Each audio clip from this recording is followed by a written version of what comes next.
राहुल गांधी के एक अनाउंसमेंट के बाद मध्य प्रदेश का माहौल बदल गया है। राहुल गांधी के एक भाषण के बाद, राहुल गांधी के एक वादे के बाद वहां पे जो लोकल सर्वे आया है चौंकाने वाला है और भाजपा के लिए खतरे की घंटी है।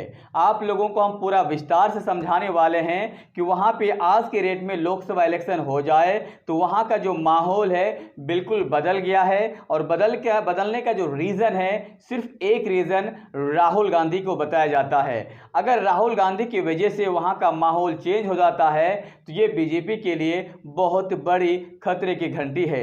आज हम पूरा एनालिसिस के साथ बताने वाले हैं, वहां पे जो लोकल सर्वे आया है पूरा डिटेल के साथ बताने वाले हैं, ताकि आप अनुमान लगा सके कि वहां पे इस बार किसकी सरकार बन रही है।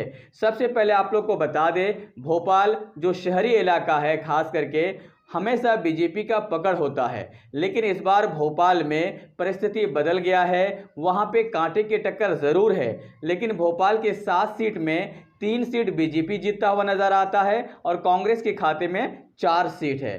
अगर हम ग्वालियर की बात करें, यह भी बहुत ही ज़्यादा क्राउड वाला क्षेत्र है, शहरी क्षेत्र है। ग्वालियर में 6 सीट आते हैं, जिसमें 3-3 सीट यहाँ पे कांटे की टक्कर है। यहाँ पे बीजेपी भी 3 है, कांग्रेस भी 3 है। अगर हम बालाघाट की बात कर लें तो बालाघाट में 6 सीट है, जहाँ पे बीजेपी को 2 सीट और कांग्रेस को 4 सीट। यहाँ पे बालाघाट में कांग्रेस आगे है। जबलपुर में कांटे की टक्कर है, 8 सीट है और 8 सीट में कांग्रेस को 4, बीजेपी को भी 4 सीट मिलता हुआ नजर आता है।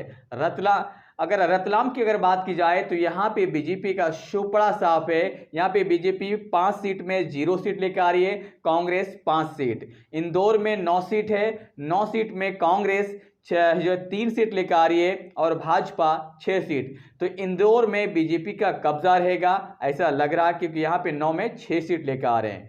गुना की अगर बात कर लें तो गुना में भाजपा का सुपड़ा साफ है, 4 सीट है, 4 को 4 कांग्रेस जीत रहे हैं और बीजेपी 0 है। खरगोन की अगर बात कर ली जाए तो खरगोन में 6 सीट है, जिसमें भाजपा का कब्जा रहेगा 4 सीट और कांग्रेस की 2 सीट। अगर हम बात कर ले हैं अलीमपुर की तो यहाँ पे 2 सीट है, कांग्रेस दोनों सीट आसानी के साथ जीतेंगे। विदिशा की अगर बात कर ली जाए तो विदिशा में कांग्रेस यहाँ पे 2 सीट जीतता हुआ नजर आता है और भाजपा 3 सीट। 5 सीट में भाजपा 3, कांग्रेस 2, तो यहाँ पे भी भाजपा आगे निकल रहा है। अगर झाबुआ की अगर बात कर ली जाए, झाबुआ में 3 सीट है तो भाजपा 1, कांग्रेस 2, तो यहाँ पे कांग्रेस आगे है। अशोकनगर की अगर बात कर ली जाए तो अशोकनगर में 3 सीट है, भाजपा 2, कांग्रेस 1। उसके बाद बड़वानी की अगर बात कर ली जाए, यहाँ पे 4 सीट है, कांटे की टक्कर है, 2-2 सीट यहाँ पे बढ़ सकते हैं। नीचम की अगर बात की ली जाए 3 सीट है, भाजपा 1, कांग्रेस 2। उसके बाद देवास की अगर बात कर ली जाए तो यहाँ पे 5 सीट है, भाजपा को 3, कांग्रेस के 2। उमरिया की अगर बात कर ली जाए तो यहाँ पे कांटे की टक्कर है, 2 सीट है, 1-1 सीट जा सकता है। घाट की अगर बात कर ली जाए 7 सीट है, 7 सीट में कांग्रेस 4, भारतीय जनता पार्टी 3 जाएंगे। अगर हम बात कर ले सतना की, सतना में 7 सीट है, भाजपा को 4 सीट, कांग्रेस को 3 सीट। बैतूल की अगर बात कर ली जाए तो बैतूल में बहुत ही ज़्यादा कांटे की टक्कर है, लेकिन भाजपा 2, कांग्रेस 3। उसके बाद अगर भिंड की बात कर ले, भिंड में कांग्रेस 3, भाजपा 2। छिंदवाड़ा की अगर बात कर ली जाए 7 सीट है, जिसमें से कांग्रेस 4, भाजपा 3।